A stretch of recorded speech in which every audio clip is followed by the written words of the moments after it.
But now let's head over to March Madness, folks. The craziest, wildest time of the year, really, in any single sport, folks. It's March Madness, and everybody loves it. It gets everybody pumped. It gets everybody juiced. Everybody's filling out brackets. Everybody's talking about it. Everybody's putting money on the line here, filling out brackets and all that.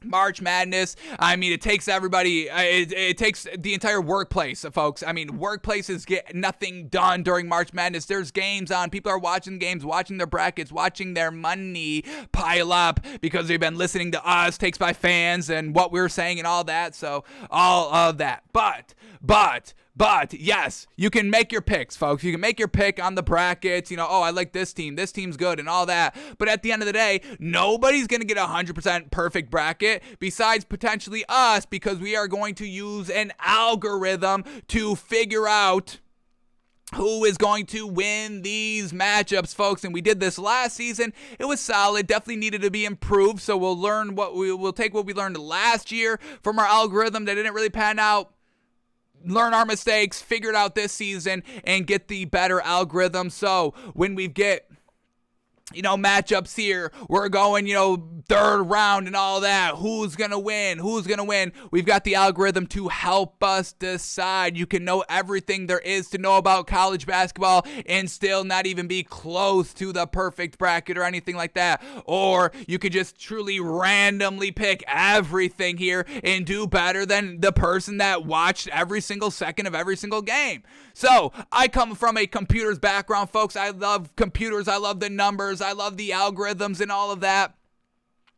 And so this is what we get to do this time of year. We can't do this for any other sport, folks. There's no other sport that we can just blindly follow an algorithm with besides March Madness, because it doesn't matter. Nothing matters for March Madness and all that. It's all luck. It is all luck. At the end of the day, it's all luck. But we are going to try and use numbers and algorithm and what weighs more and what doesn't even have any meaning to us. We're going to use that to determine who is going to win our March Madness bracket. Now, we do have a group up here at the play.ncaa.com. You can search for our group, Takes by Fans. We do have a password on the group. It's Big Beef, all one word, all lowercase, Big Beef, Big's World. This is the Big's World. That's where the Big Beef comes from. So join our challenge, and the winner of that challenge will be able to come on the show for however long they want. One day, folks. Now, you're not going to be staying here, but you can come on the show for 5 minutes, 10 minutes, an hour, whatever you want to talk about, basketball, football, nothing, whatever you want to do. You can control the show for that day for however long you want. But you got to win. And if you don't win, if I win, I will select the bracket that I'm most impressed with, potentially an upset. Maybe you picked up one of the biggest upsets. Maybe you came in second. Maybe all this. But I will choose who gets to come on the show if I win, which is probably going to happen because we got the algorithm on our side. So you can follow our algorithm, go ahead, but then it will end in a tie, and I don't know if I'll choose you if you just blindly follow us, or maybe I will, because that shows the faith. So however you want to play it, if you don't win, if I win, I'm going to choose. So we'll see how all that plays out. I'll send out the links. They'll be in this video. They'll be in the audio. They'll be on my Twitter, @TakesByFans. But what you got to know is that you go to play.ncaa.com, search for our group Takes by Fans, enter the password Big Beef, and you're in the running for potentially coming on the show. Okay, but with all of that said, folks, let's get into the algorithm, folks, and I love this, and this is the only website that offers this, this is the only sport that we can do an algorithm, so I do get truly excited about this every single year, figuring out the outcome, the algorithms, and all that, and this is what we've got by the algorithm. We get the matchup analysis stats here, multiple categories of stats, and then when you click on the stats, you can either say you want this counted, and then if you want it counted, if it's low, medium, or high importance, and then it takes everything that you said, weighs them, and then it gives you the outcome on the winner. Now, we are going to set our algorithm We'll talk what we're kind of taking into consideration, what we're not. And then at the end, we can't test the algorithm today. We will be able to truly test the algorithm tomorrow, but we do have one or maybe two ways we can try and test the algorithm today. But we do get play-in tournament games tomorrow, and that's truly where we are going to see, is our algorithm on par, or are we a little off the mark that we have to do a little bit of fine-tuning tomorrow. So we'll see how it goes. But let's start talking about our algorithm here. What are we taking to weigh high? What are we taking to weigh low? What are we taking not to weigh anything? We don't care about that at all.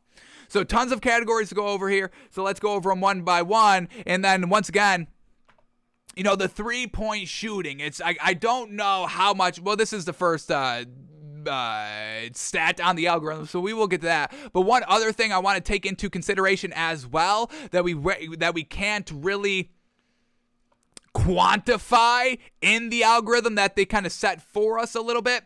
I want to talk about the superstars. I want to talk about the NBA players potentially coming out of these teams, because what we just saw last year, what won the March Madness tournament last season was Baylor, and look who Baylor had on their team. They had Davion Mitchell and who was this, Jared Butler? Yeah, Jared Butler. They had two NBA players on their team. Davion Mitchell, Jared Butler, both in the NBA now. So you get NBA players on your team. Multiple NBA players. So when we're kind of going over every single game, and we'll fill out our bracket on Tuesday and Wednesday show, we'll fill out the brackets. We're just getting our algorithm today, getting that down.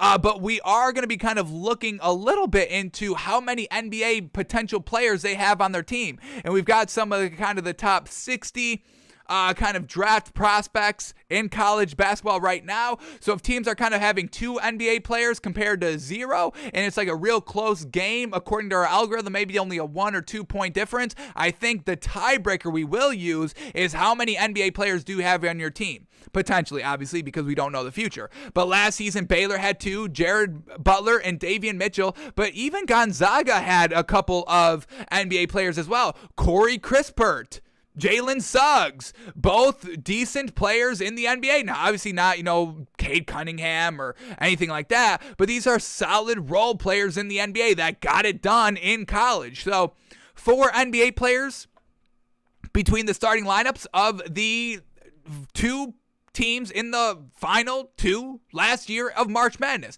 So we will use NBA players on the team as a potential tiebreaker on a close scenario in our algorithm. So we will keep that in mind. We'll talk about that a little bit more once we kind of go through all the matchups and utilize our algorithm in those matchups here. But like I said, what we're doing right now is just getting our algorithm set up for us to pick the games on tomorrow and Wednesday show.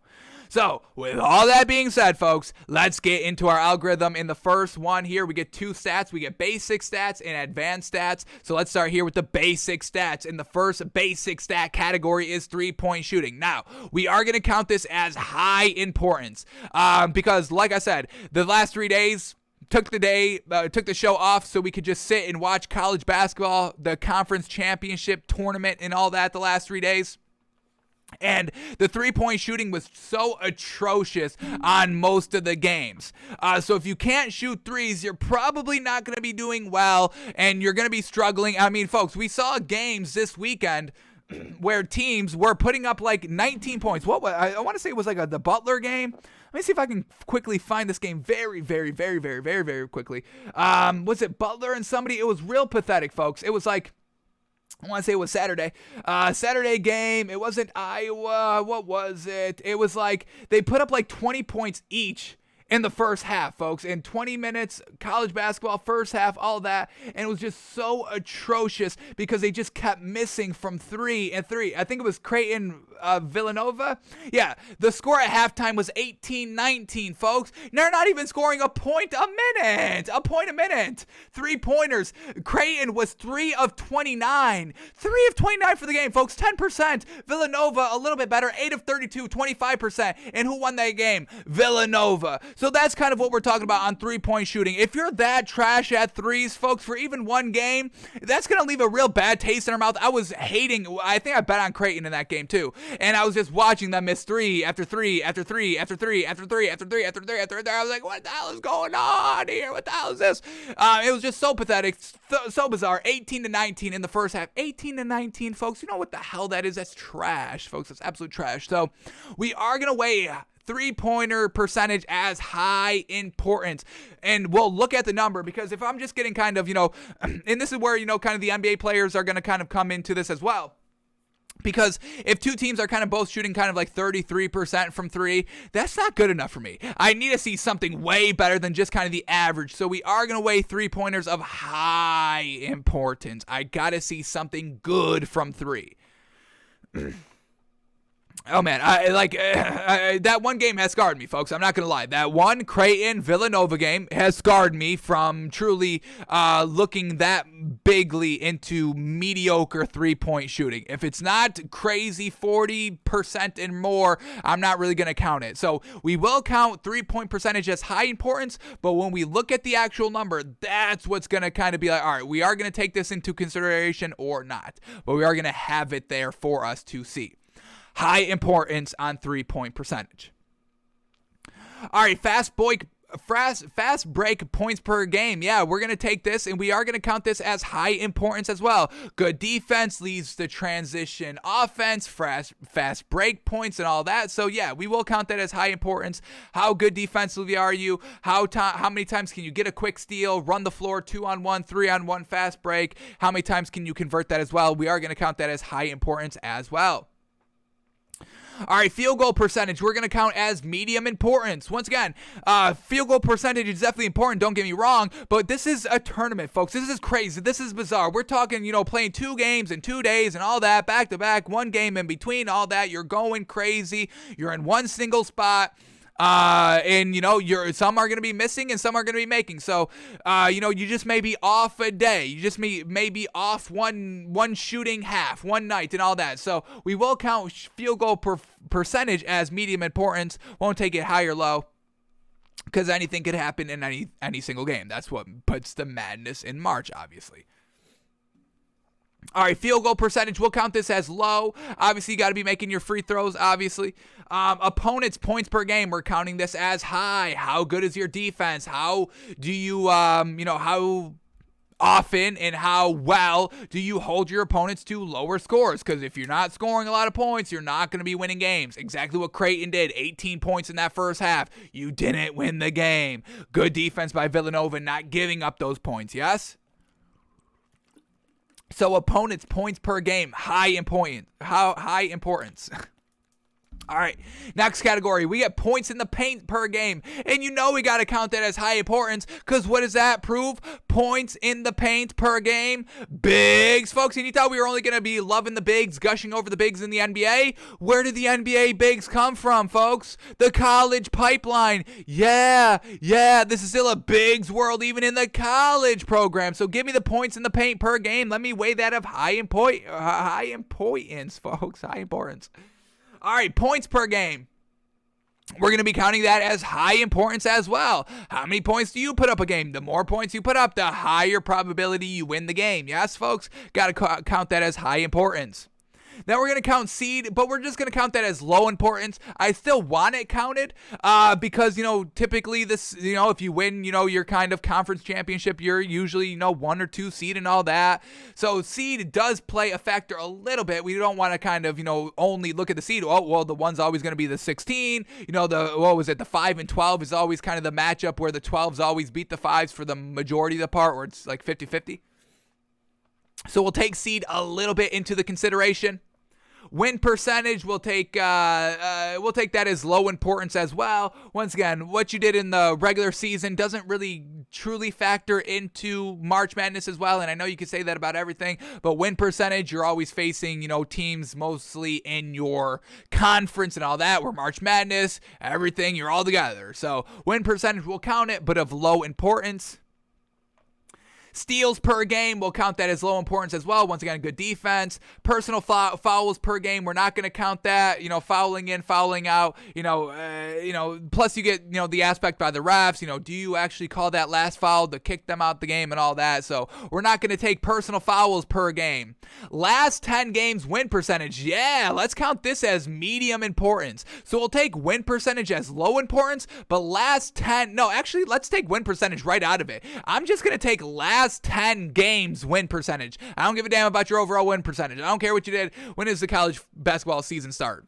November? I don't care what you did in November. I don't care. Last 10 games. Conference tournament, last end of the regular season, all that. Last 10 games, win percentage, counting that as medium importance. Blocked shots per game, we'll count that as low importance. Once again, good defense.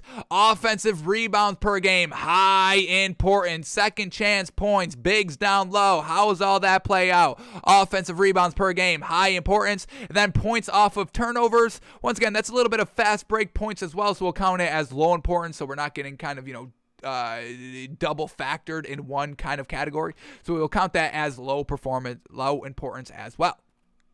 All right, so those are all the basic stats.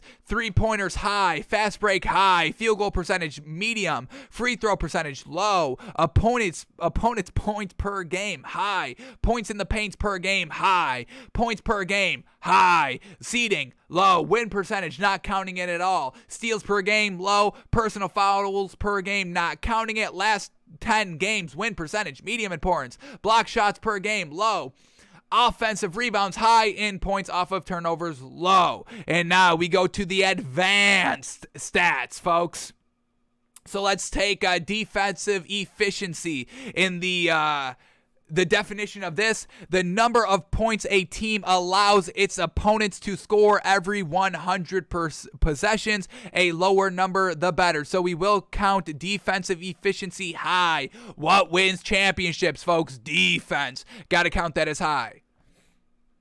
All right, next category up, we get net ranking, and the definition of this is a comprehensive ranking of all 353 Division I teams based on a complex formula developed by the NCAA. A lower number, a better. So I got an algorithm that they got. Let me count this as low importance. We'll check the number and all that once the numbers come up, but I'm not going to take their algorithm in our algorithm and make their algorithm outperform our algorithm. You get what I'm saying, folks? Too many algorithms. It's algorithm inception, and I don't know what factors that the NCAA has. They say complex formula. Well, it's not too complex for me, baby, so lay it out, spell it out for me. I want to know what you're putting in this algorithm, what you're putting in your formula. Let me know. See how I'm talking step by step my algorithm. I'm not telling you low. I'm not just saying, I'm weighing this. I'm telling you low, medium, or high. I'm telling you where I'm coming from, what I'm weighing high, what I kind of see as valuable in the NBA or just in basketball in general. I don't need the NCAA telling me, or not even telling me. They're not telling me. I don't know what the NET entails. I'm sure I can Google it, but they're not telling me right now. So that's where we have the issue. This is where we run into the issue. I'm not looking up NET, folks. We got no time in that for the show. So we'll count it as low. We'll look at it. Offensive efficiency, yeah, we're going to count that as medium importance as well. Once again, we're going to take defense a little bit more. Once again, defense wins championships. Once again, offensive efficiency. I'm sure Creighton was pretty solid at the 3, and then they went 3 of 29 and blew all that out of the water. So we will take offensive efficiency as medium importance. Second chance points, we're going high importance there. Once again, offensive rebounds, second points, all of that, getting it done. Offensive rebounds, bigs world, high importance on second chance points. True shooting percentage, we will take that at low importance. Low importance of that, it factors in free throws and all that to your true shooting percentage. Assist to turnover ratio, we'll count this as low importance as well. Turnovers and all that, we kind of got that already in the basic stats category. And once again, we don't want double factored here. We don't want, that's what, once again, coming from the numbers background, you can't have two overlapping like that are both highly, because then it's just going to skew the numbers, just because if one team's good at that one category, it's just going to blow it all out of the water. So can't have them both weighing high. We'll weigh this assist to turnover ratio at low importance. Effective field goal percentage. What is this one? A measurement of how efficiently a team scores, taking 2-point field goals and 3-point field goals into account. All right, so this is a little bit better than true shooting percentage because it doesn't take into account free throws. So we will weigh effective field goal percentage at medium importance and still true shooting percentage at low performance. And then the final two right here, rebounds per game. You better believe that's high. Who rebounds? The bigs. Bigs world. How many times we got to say it, folks? Last one right here, bench points percentage. Absolutely high. How good is your depth? What are you deep? Are you deep? Do you got NBA players and are you deep? That's what I want to know. Bench points, rebounds per game, both of high importance. Let's get the bigs and the bench bigs all good to go. So, in our advanced stats, we got defensive efficiency, high importance, net ranking, low. Actually, I'm going to take that off. I'm not even going to weigh net ranking. I'm not even going to let their algorithm play any importance into my algorithm. There it is. Net ranking getting taken off the board. Offensive efficiency, medium importance. Second chance points, high importance. And I am also taking out true shooting percentage. Taking that out, we will only use the effective field goal percentage. I don't care about the free throws. All right, so taking out true shooting percentage, assisted turnover ratio, low importance, effective field goal percentage, medium importance, rebounds per game, high importance, and bench points, high importance. So that is officially our algorithm here. So let's calculate the numbers. And, so now it brings us all the stats, all that. Love it. We can go through it. We can parse through it. But before we get out of here, so we do have our algorithm secured. We will start talking about the first, the play-in tournament games. We will talk about that tomorrow on the show and walk through that. Today's the 14th, so yeah, the 15th. We get the first four. We get to Texas A&M CC and Texas Southern. That starts at 6:40. So we'll run the algorithm for those two matchups tomorrow and see how they play out tomorrow as well, and talk about it on Wednesday. But let's see. Let's go to the championship games. The SEC, ACC, and Big Ten tournament final. Let's see if we can run these numbers, the algorithm, and see if they give us the same result that actually happened. We'll use this as a little precursor to our official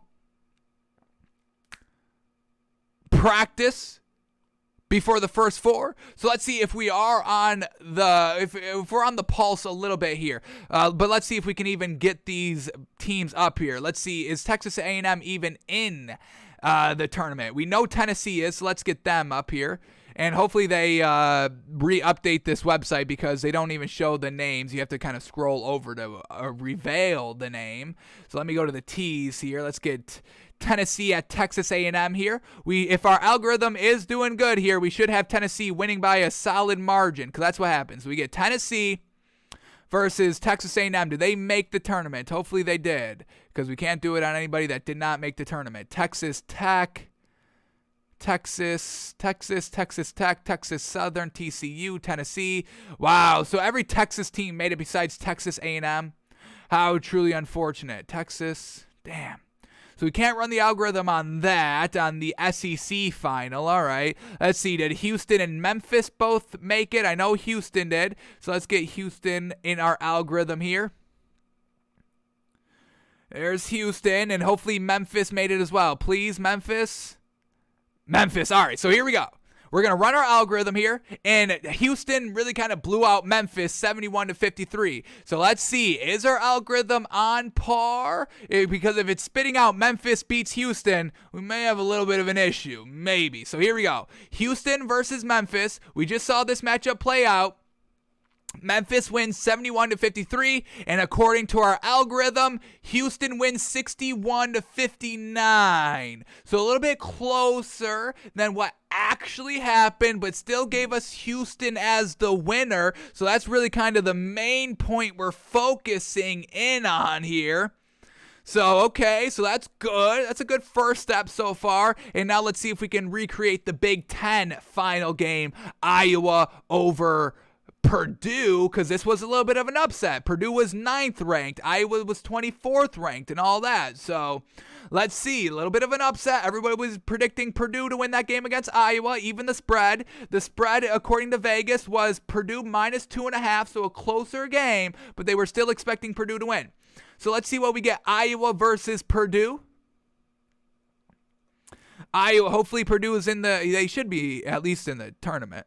Here we go. Purdue. All right. So here we go. Iowa versus Purdue. It tells us Iowa wins, folks. Iowa won 75-66. And our algorithm spits out a nice 7-point win on a 9-point win. That actually happened. Iowa wins 63-56. Iowa wins. Iowa gets the upset and all that. So, alrighty, for the two conference finals that we were able to recreate using our algorithm, they both spit out the right answer. So, alrighty, this is giving us some good feelings heading into our first real example in the play-in tournaments coming up tomorrow. So we'll see how all that plays out. But so far, I'm feeling good about our algorithm, baby. Yes, sir. So you might want to copy this algorithm, folks. It's all there out for you. I'm loving it. We just recreated it 2 for 2. Yes, sir. Can't get any better than that. Our algorithm's not lying. We're right.